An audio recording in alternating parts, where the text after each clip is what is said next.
और जादुई रास्ता खुल जाता है और मंटो जल्दी से उसके अंदर चला जाता है।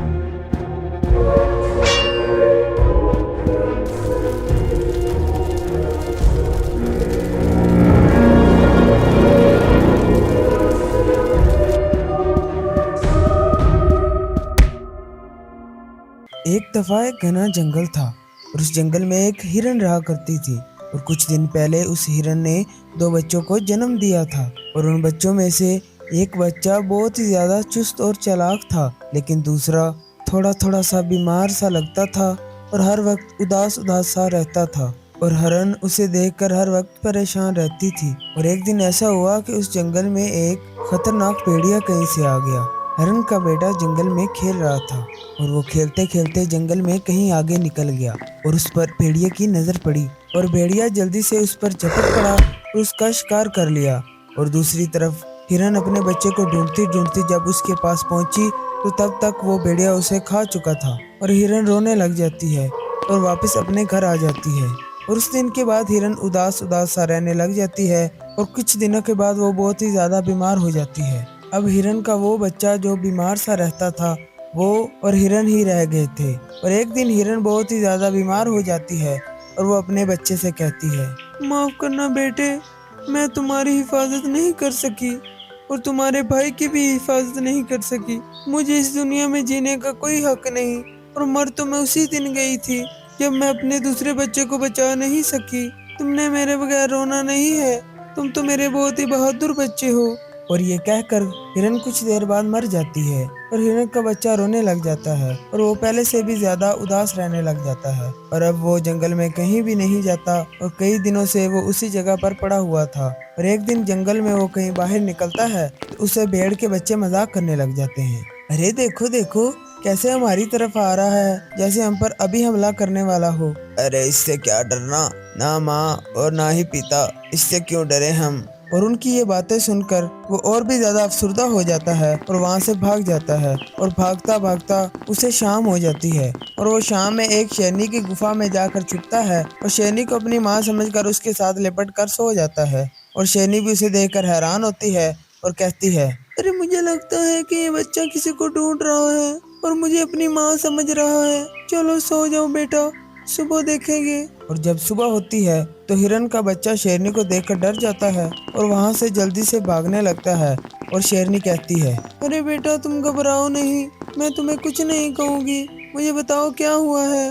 तो हिरन का बच्चा उसे सारी बात बताता है तो शेरनी को उस पर बहुत ही ज्यादा प्यार आता है, क्योंकि उसका भी इस दुनिया में कोई नहीं होता और उसका भी कोई बच्चा नहीं होता।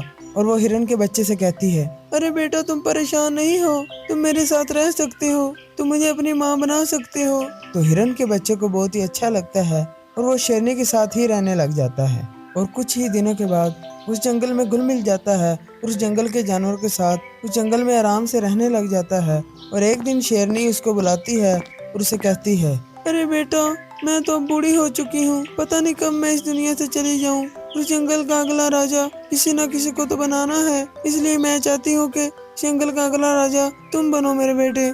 लेकिन इस जंगल का राजा वही बन सकता है जो इस जंगल की हिफाजत कर सकता है। और मुझे ये भी पता है कि जंगल वाले तुम्हें स्वीकार नहीं करेंगे, उसके लिए तुम्हें एक शक्तिशाली बनना होगा। और उस जंगल में एक बाघ भी रहता था जो बहुत दिनों से उसकी ताक में था और वो ये सारी बातें सुन रहा था और वो कहने लगा, अरे अब ये मामूली सा जानवर इस जंगल का राजा बनेगा, ये दिन भी आने थे। चलो देखते हैं कि महारानी इसे कैसे शक्तिशाली बनाती है। और शेरनी मंटो से कहती है, मंटो बेटा तुम काली पहाड़ी के पास जाना और वहाँ जाकर कहना, खुल जा सिम सिम, और वहाँ से एक जादुई रास्ता खुलेगा, तुम उसके अंदर चले जाना और तुम वहाँ से एक शक्तिशाली बनकर निकलोगे। और फिर मैं इन जंगल वालों को तुम्हारा बताऊंगी और फिर ये सारे जानवर तुम्हें अपना राजा स्वीकार कर लेंगे। और फिर वो वहाँ से चला जाता है और वो बाघ भी उसके पीछे चला जाता है। चलते चलते जब वो उस पहाड़ी के पास जाता है तो बाघ दूर रुक जाता है और उसे देखने लग जाता है और कहता है, अरे आज तो मैं शक्तिशाली भी बन जाऊंगा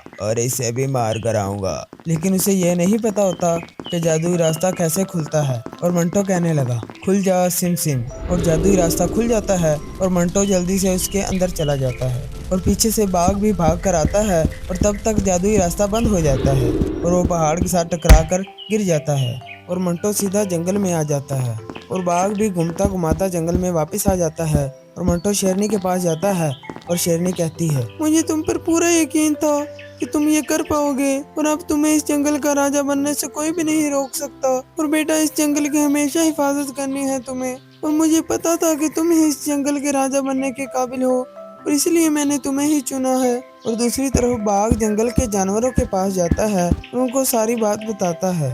अरे बेटा, मैं तो अब बूढ़ी हो चुकी हूँ, पता नहीं कब मैं इस दुनिया से चली जाऊँ, इसलिए मैं चाहती हूँ कि जंगल का अगला राजा तुम बनो मेरे बेटे। और मुझे ये भी पता है कि जंगल वाले तुम्हें स्वीकार नहीं करेंगे, उसके लिए तुम्हें एक शक्तिशाली बनना होगा। मुझे तुम पर पूरा यकीन था कि तुम ये कर पाओगे और अब तुम्हें इस जंगल का राजा बनने से कोई भी नहीं रोक सकता, और मुझे पता था कि तुम ही इस जंगल के राजा बनने के काबिल हो। तो जंगल के जानवर बहुत ही ज्यादा गुस्से में आ जाते हैं और उनमें से एक भालू बोलता है, अरे किसी भी जंगल का राजा एक शेर ही होता है, और ऐसा थोड़ी होता है कि किसी भी जानवर को इस जंगल का राजा मान लें। हम अपने जंगल में ऐसा नहीं होने देंगे। और उनमें से एक गुरिल्ला बोलता है, अरे फिर तो अच्छा है, अगर वो एक शक्तिशाली बन गया है फिर तो हम सब के लिए अच्छा है, वो हमारी बहुत अच्छे से हिफाजत करेगा। मैं तो कहता हूँ हमें उसे अपना राजा मान लेना चाहिए। तो बाघ को बात ना बनते हुए दिखाई दे रही होती है और फिर वो सोचता है, अरे जब तक शेरनी और ये हरण का बच्चा इकट्ठे हैं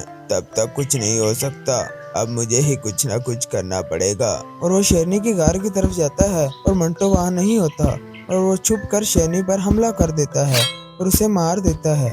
और जंगल के जानवरों को जाकर कहता है, अरे तुम लोग यहाँ पर खड़े हो, वहाँ पर उस मंटो ने हमारी महारानी को मार दिया है। और ये सुनकर जंगल के जानवर बहुत ही ज्यादा गुस्से में आ जाते हैं और जल्दी से गार की तरफ जाते हैं। और तब तक मंटो भी वहाँ पर आ जाता है और वो रो रहा होता है और सारे जानवर कहते हैं, मारो इसे, ये हमारी महारानी का कातिल है, ये गद्दार है। तो जानवर हमला करने लगते हैं और वहाँ पर एक उल्लू आ जाता है और वो बाघ की सारी बातें उन्हें बताता है।